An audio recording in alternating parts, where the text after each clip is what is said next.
NDC-EDU के online platform पे आपका स्वागत है। आज हम पढ़ेंगे टेंस।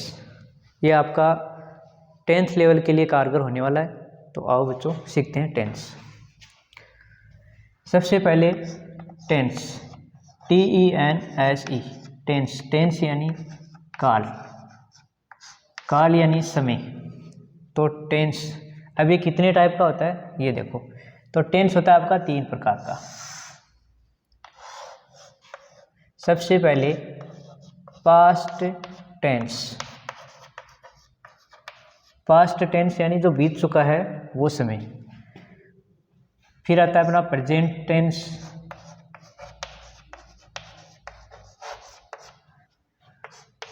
प्रेजेंट टेंस, प्रेजेंट यानी जो अब चल रहा है वो समय। तो प्रेजेंट यानी वर्तमान काल।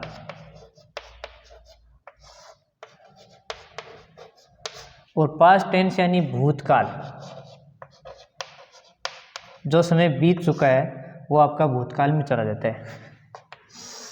जो तीसरा टाइप है वो है फ्यूचर, FUTURE, फ्यूचर टेंस। देखो FUTURE, इसको फ्यूचर पढ़ना है, फ्यूटूरे नहीं पढ़ना है। TURE जहाँ पे भी आता है उसको चर ही पढ़ा जाता है। जैसे नेचर हुआ, NATURE, तो इसको नेटूरे नहीं पढ़ेंगे, नेचर ही पढ़ेंगे, क्योंकि TURE चर होता है। तो आपके 3 टेंस हो गए, प्रेजेंट टेंस, पास्ट टेंस और फ्यूचर टेंस।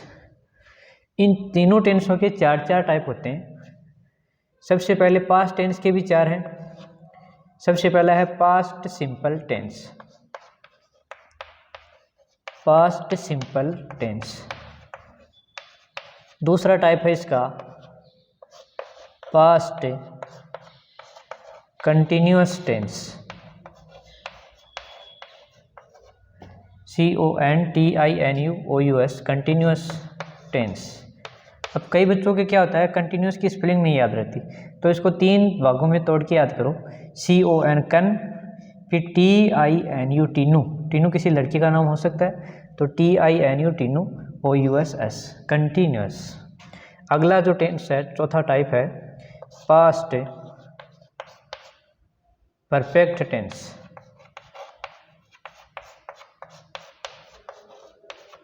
और ये तीसरा था, सॉरी, चौथा है past perfect, PERFECT, perfect continuous tense.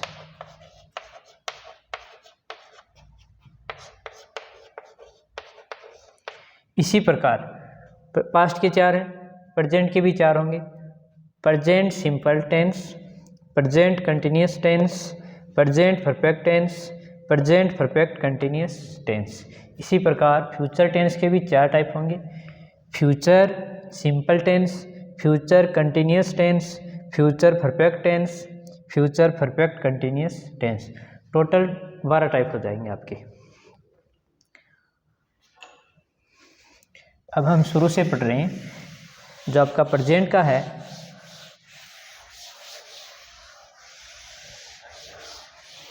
सबसे पहले हम प्रेजेंट सिंपल टेंस के बारे में विस्तार से अध्ययन करते हैं। सबसे पहले आपका टेंस हो गया प्रेजेंट सिंपल टेंस। अब जैसे किसी आदमी की खास पहचान होती है कि वो लंबा है, वो चश्मा पहनता है, उसी प्रकार प्रेजेंट सिंपल टेंस की भी पहचान होती है। हिंदी में क्या पहचान है इसकी? हिंदी वाक्य के अंत में, हिंदी वाक्य के अंत में ता है, ती है और ते है, या ता हूं आदि शब्द आते हैं। आदि शब्द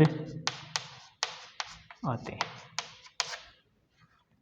हिंदी का कोई भी वाक्य हो, उसके अंत में ता है, ती है, ते हैं या ता हूं ऐसे शब्द हैं तो हम कह सकते हैं कि ये प्रेजेंट सिंपल टेंस का वाक्य है। जैसे राम आम खाता है, लास्ट में देखो क्या है, ता है। सीता खाना पकाती है, लास्ट में क्या है, ती है। वे नाचते हैं, लास्ट में क्या है, ते हैं। मैं जयपुर जाता हूँ,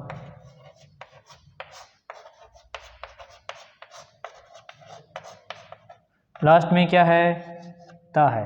तो ये चारों के चारों वाक्य प्रेजेंट सिंपल टेंस के हैं। क्यों हैं? क्योंकि अंत में ता है, ती है, ते हैं और ता हूँ। ये सब प्रेजेंट सिंपल टेंस के बारे में आपको बताते हैं। तो अब देखो, ये अपने 4 वाक्य हैं, इनको हम हिंदी में वाक्य कहते हैं, और जब इनको इंग्लिश में ट्रांसलेट करेंगे तब इनको सेंटेंस कहते हैं। और सेंटेंस में वाक्य में या क्या क्या होता है, एक तो होता है सब्जेक्ट होता है, एक ऑब्जेक्ट होता है, एक मेन वर्ब होता है। तो इसमें देखो राम आम खाता है, इसमें सब्जेक्ट क्या है, राम। अब ये सब्जेक्ट राम ही क्यों है, सब्जेक्ट के बारे में आपको कैसे पता चलेगा कि सब्जेक्ट इसमें राम है। सब्जेक्ट यानी कर्ता।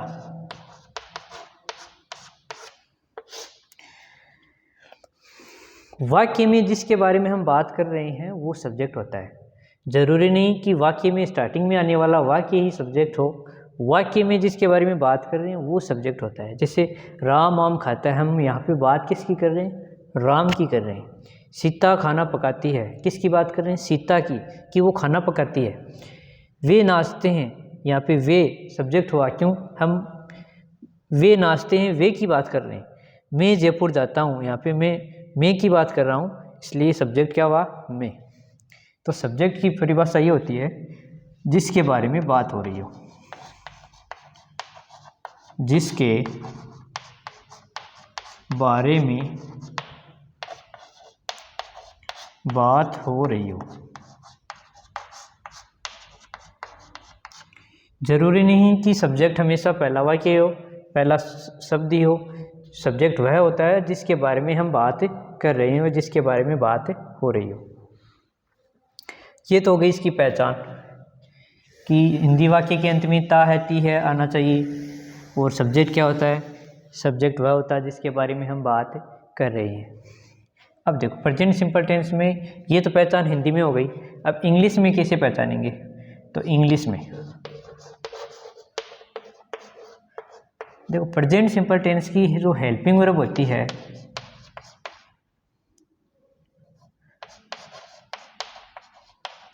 हेल्पिंग वर्ब वो होती है जो मेन वर्ब की सहायता करती है। ये होती है डू और डज। प्रेजेंट सिंपल टेंस की जो मेन वर्ब होती है, जिसको आप मुख्य क्रिया कहते हैं,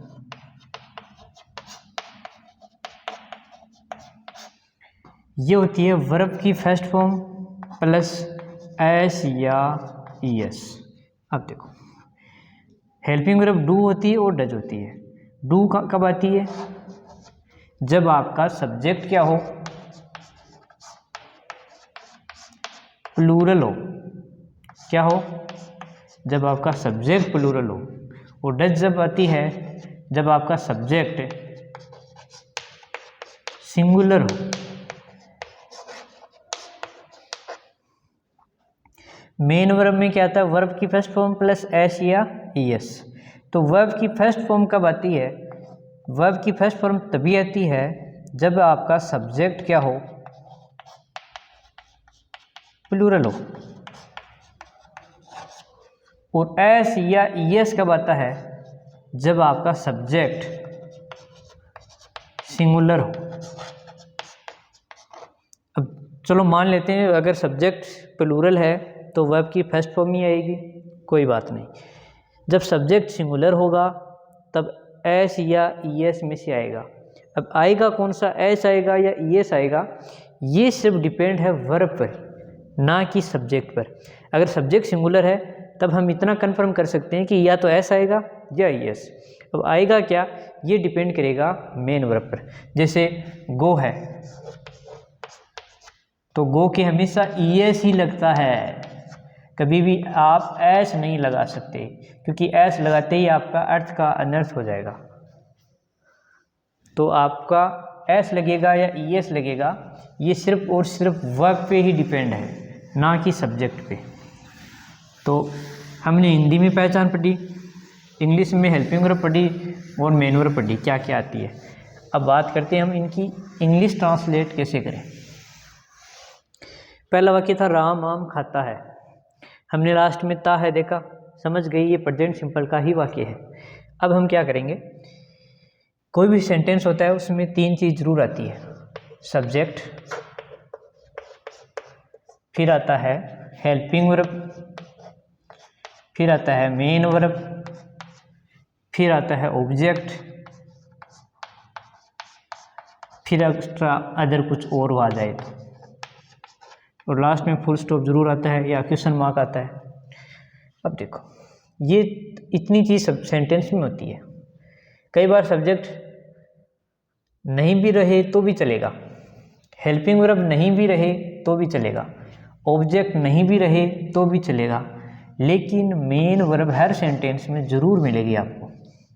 बिना मेन वर्ब के कोई भी सेंटेंस कंप्लीट नहीं होता, बिना मेन वर्ब के सेंटेंस बनता ही नहीं है। यूँ कही तो सब्जेक्ट नहीं है तो काम चल सकता है, हेल्पिंग वर्ब नहीं है तो काम चल सकता है, लेकिन अगर मेन वर्ब भी नहीं है तो आपका सेंटेंस कंप्लीट नहीं है। जिस प्रकार बारात में अगर बीन ही नहीं है तो वो बारात कैसी, फिर उसी प्रकार सेंटेंस में मेन वर्ब ही नहीं है तो वो सेंटेंस नहीं माना जाएगा। अब हम बात करते हैं राम आम खाता है। इसमें हमें पता चल गया कि राम क्या है, सब्जेक्ट। अब राम ही सब्जेक्ट क्यों है, सब्जेक्ट की परिभाषा बताई थी, जिसके बारे में आप बात कर रहे हो वो आपका सेंटेंस सब्जेक्ट होता है। फिर क्या, ये राम काम कौन सा कर रहा है, खाने का, तो जो काम होता है वो होता है आपकी वर्ब, ये है वर्ब। अब क्या खाता है, ऑब्जेक्ट का कैसे पता चलेगा, ऑब्जेक्ट, ऑब्जेक्ट यानी कर्म। अधिकांश बच्चे तो यही सोचते हैं जो मेन वर्ब के बाद जो भी शब्द आता है वही ऑब्जेक्ट होता है, लेकिन ऐसा ज़रूरी नहीं है। कभी कभी ऑब्जेक्ट आए भी नहीं भी आता तो भी बच्चे वो ऑब्जेक्ट बता देते हैं वहाँ पे। तो ऑब्जेक्ट की कैसे पहचान करें, ऑब्जेक्ट्स की पहचान करने के लिए क्या करें, वाक्य में वर्ब से क्या या किसको, व्हाट एंड whom, इन दो से क्वेश्चन करें कि राम क्या खाता है, तो आंसर आ रहा है आम खाता है। इसका मतलब यहाँ पे आम है, ये ऑब्जेक्ट है। राम किसको खाता है, उत्तर नहीं आ रहा है भाई, राम क्या खाता है का आंसर आ रहा है आम खाता है। अगर किसको खाता है ये आंसर नहीं आ रहा है, इसका मतलब ऑब्जेक्ट सिर्फ इन दो का आंसर होता है, क्या खाता है या किसको। क्या और किसको से ही आपका ऑब्जेक्ट पता चलेगा, इसके अलावा अगर कोई और ही आ रहा है तो वो ऑब्जेक्ट नहीं है, वो कुछ और ही है। तो यहाँ पे हमें पता चल गया कि ये आम है, ये आपका ऑब्जेक्ट है। अब बनाओ इसकी इंग्लिश, तो देखो क्या आता है। सबसे पहले हमें पता है सब्जेक्ट को लिखना होता है आगे आगे, तो सब्जेक्ट हो गया आपका राम। अब फिर helping verb. Present simple tense में जो पॉजिटिव सेंटेंस होते हैं उनमें हेल्पिंग वर्ब का काम यूज नहीं होता है, इस कारण डायरेक्ट मेन वर्ब भी लिखी जाती है। और मेन वर्ब आपको जानते हो, मेन वर्ब होती है वर्ब की फर्स्ट फॉर्म प्लस एस या ईएस। तो इट, खाने की क्या होती है इट, तो ये तो हो गई आपकी वर्ब की फर्स्ट फॉर्म। और सिर्फ वर्ब की फर्स्ट फॉर्म केवल तभी आती है जब सब्जेक्ट क्या हो, प्लूरल हो। यहाँ तो सब्जेक्ट क्या है, सिंगुलर है, राम अकेला ही है। तो इस कारण हमें पता है अगर सब्जेक्ट सिंगुलर हो तो एस या ईएस लगता है मेन वर्ब के, इस कारण हम क्या करते हैं एस लगाते हैं। अब ईएस नहीं लगेगा, इट में सिर्फ एस ही लगता है। अब राम क्या खाता है, आम खाता है, तो ए मैंगो। अब अधिकांश बच्चे सोचते हैं ये सही है वाक्य, राम इट्स ए मैंगो, लेकिन अगर आपने फुल स्टॉप नहीं लगाया तो ये वाक्य रॉन्ग बना जाएगा। अगला वाक्य है सीता खाना पकाती है। सीता खाना पकाती है, किसके बारे में बात कर रहे हैं? सीता की बात कर रहे हैं। इसका मतलब सीता है आपका सब्जेक्ट, तो सीता हो गया सीता। फिर क्या करती है? पकाने का काम। ये है आपकी वर्ब। कुक यानी पकाना, तो ये हो गई कुक। कुक क्या है? वर्ब की फर्स्ट फॉर्म, और वर्ब की फर्स्ट फॉर्म तो केवल तभी आती है जब आपका सब्जेक्ट प्लूरल हो। इसका मतलब यहाँ पे सीता सिंगुलर है, यहाँ पे कुक नहीं आएगा, एस या एस लगेगा तो कुक के कुक्स लग जाएगा, एस लग जाएगा कुक्स। अब क्या पकाती है? खाना, फूड। अब फूड के आगे ए नहीं लगाना है, ए फूड नहीं करना है, क्योंकि फूड है वो अनकाउंटेबल नाउन है और अनकाउंटेबल नाउन के आगे आर्टिकल का यूज़ नहीं होता, तो ये डायरेक्ट फूड का फूडी। फिर है वे नाचते हैं। किसके बारे में बात कर रहे हैं? वे की, तो सब्जेक्ट तो हुआ दे। नाचना की डांस, DANCE। अब हमें पता है सब्जेक्ट यहाँ पे प्लूरल है, इस कारण वर्ब की सिर्फ फर्स्ट फॉर्म ही आएगी और फुल स्टॉप लग जाएगा। मैं जयपुर जाता हूँ, तो मैं की इंग्लिश आई। अब जाना की गो होती है, गो। कहाँ जाते हो? टू जयपुर।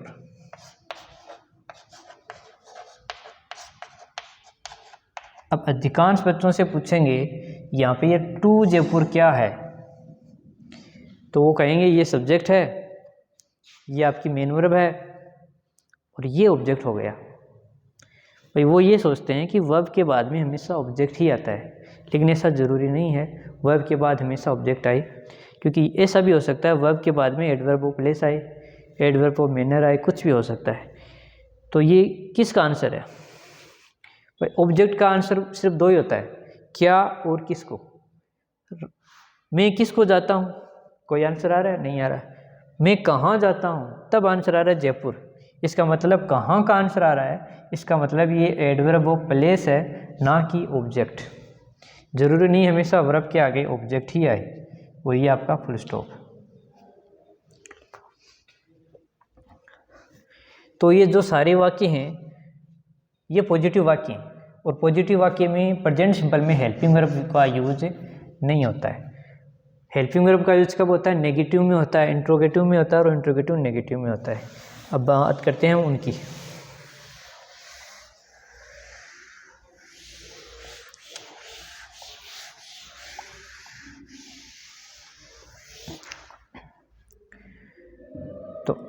तो हमने अब तक क्या क्या सीखा? हमने पहले से तो प्रेजेंट सिंपल टेंस की पहचान सीखी कि उसकी पहचान होती है ता है, ती है, ते है। अगर हिंदी वाक्य के अंत में ता है, ती है और ते हैं आते हैं तो हम कह सकते हैं कि ये प्रेजेंट सिंपल टेंस का वाक्य है। फिर हमने बात करी हेल्पिंग वर्ब की। हेल्पिंग वर्ब हमने डू और डज बताई आपको। तो प्रेजेंट सिंपल टेंस में हेल्पिंग वर्ब होती है डू और डज। डू तो आती है प्लूरल सब्जेक्ट के साथ, डज आती है सिंगुलर सब्जेक्ट के साथ, लेकिन ये पॉजिटिव वाक्य में नहीं आती, ये सिर्फ नेगेटिव, इंट्रोगेटिव और इंट्रोगेटिव वाक्य में आती है। फिर हमने बात की थी मेन वर्ब की। मेन वर्ब में वर्ब की फर्स्ट फॉर्म प्लस एस या एस आता है। वर्ब की फर्स्ट फॉर्म केवल तभी आती है जब आपका सब्जेक्ट प्लूरल हो। अगर आपका सब्जेक्ट सिंगुलर है तो वर्ब की फर्स्ट फॉर्म के साथ एस या एस भी आएगा। एस या एस में से क्या आएगा, ये सिर्फ और सिर्फ वर्ब पे डिपेंड है, ना कि सब्जेक्ट पर। तो अब हमने पॉजिटिव वाक्य के बना लिए थे इंग्लिश में, अब हम थोड़े नेगेटिव वाक्य बनाते हैं। जैसे रामू आम नहीं खाता है।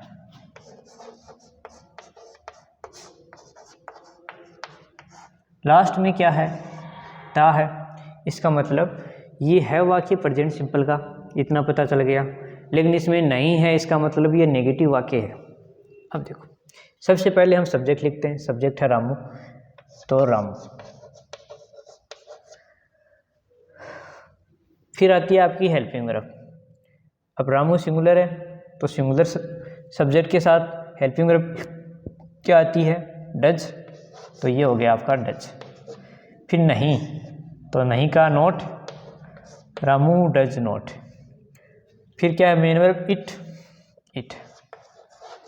अब फिर क्या नहीं खाता, आम नहीं खाता, ए मैंगो, फुल स्टॉप। अब आपने पॉजिटिव वाक्य में देखा था अगर सब्जेक्ट सिंगुलर हो तो वर्ब के साथ एस या ईएस आता है, बात नोटिस की थी। चलो ठीक है, जैसे ही हेल्पिंग वर्ब डज नॉट आ जाती है या डू नॉट आ जाती है, फिर चाहे सब्जेक्ट सिंगुलर हो या प्लूरल, बाद में वर्ब की सिर्फ फर्स्ट फॉर्म ही आएगी, ठीक है। तो ये बात ध्यान रखना, कभी भी डज नॉट या डू नॉट आए उसके बाद में वर्ब के साथ एस या ईएस नहीं आता है, सिर्फ वर्ब की फर्स्ट फॉर्म काम में लेते हैं, भले ही सब्जेक्ट सिंगुलर हो। सीता खाना नहीं पकाती है,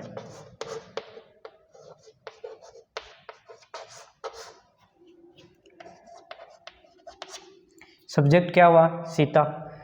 सब्जेक्ट सीता ही क्यों हुआ, क्योंकि हम बात सीता की कर रहे हैं, तो सब्जेक्ट वही होता है जिसके बारे में हम बात कर रहे हैं, तो सब्जेक्ट तो हुआ सीता।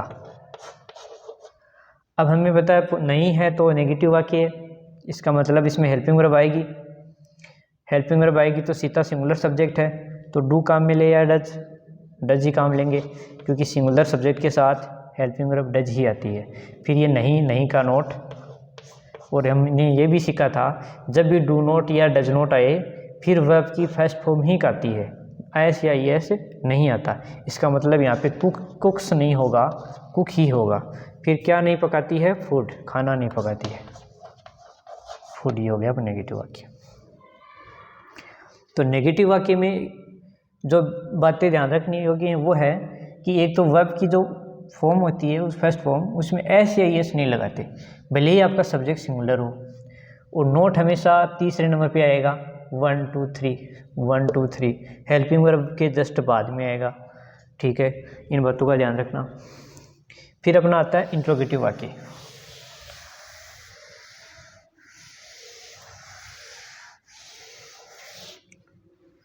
अब इंट्रोगेटिव वाक्य कौन सा आता है,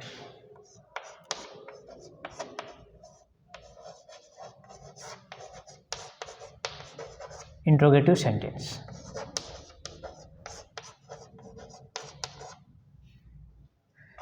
प्रश्नवाचक वाक्य, प्रश्नवाचक वाक्य ऐसे वाक्य जिनका हम प्रयोग प्रश्न पूछने में करते हैं उनको हम प्रश्नवाचक वाक्य कहते हैं। जैसे आपने किसी पूछा कि क्या सीता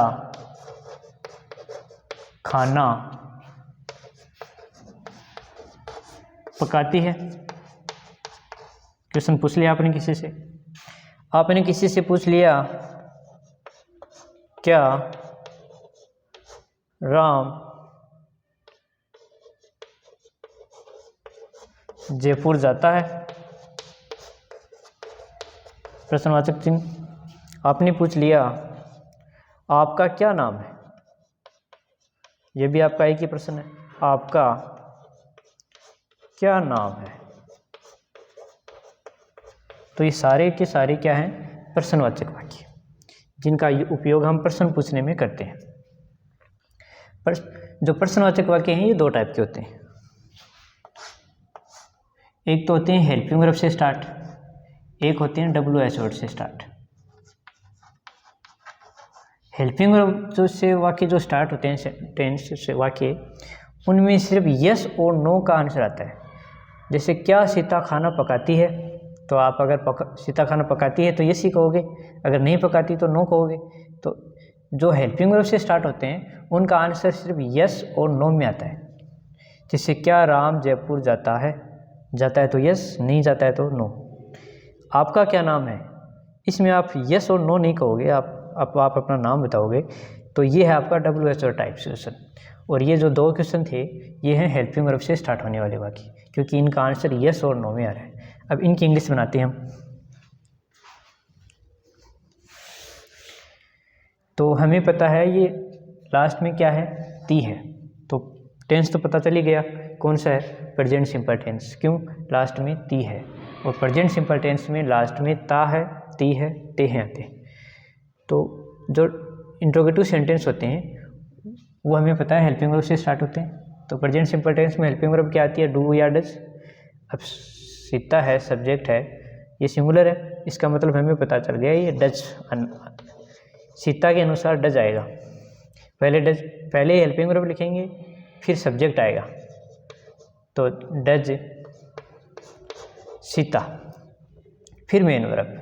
अब मेन वर्ब है पकाना, तो मेन वर्ब कुक। अब सीता सिंगुलर सब्जेक्ट है, लेकिन कुक में एस या ईएस नहीं लगाते। क्यों नहीं लगाते, क्योंकि जब भी हेल्पिंग वर्ब डू या डज आ जाती है फिर हम वर्ब की फर्स्ट फॉर्म का ही यूज करते हैं। तो डज सीता कुक फूड, फिर क्वेश्चन मार्क जी, क्या राम जयपुर जाता है। हमें पता चल गया ये लास्ट में क्या है, ता है, तो कौन सा टेंस है, प्रेजेंट सिंपल टेंस, क्योंकि इसके अंत में ता है। सबसे पहले हेल्पिंग वर्ब लिखेंगे, तो राम के अनुसार हेल्पिंग वर्ब डू आएगी या डज, साथ में बोलो डज आएगी, डज। फिर राम, डज राम। अब जाना कि गो होती है, गो। एस और यस यूज़ नहीं करेंगे, क्यों, डू या डज जब भी आ जाता है उसके बाद में वर्ब की फर्स्ट फॉर्म ही रहते हैं। तो डज राम गो, कहाँ जाता है, टू जयपुर, टू जयपुर।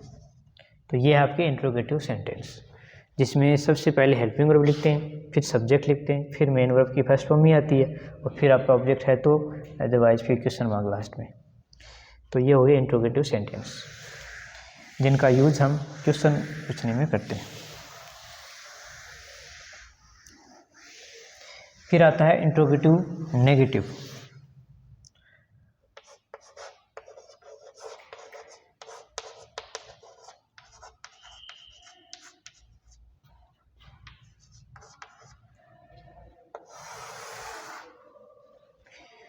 ये जो इंट्रोगेटिव नेगेटिव सेंटेंस है ये पढ़ेंगे हम नेक्स्ट वीडियो में। तो हमारी वीडियो को शेयर करते रहिए, लाइक करते रहें और कमेंट करते रहिए। सब धन्यवाद।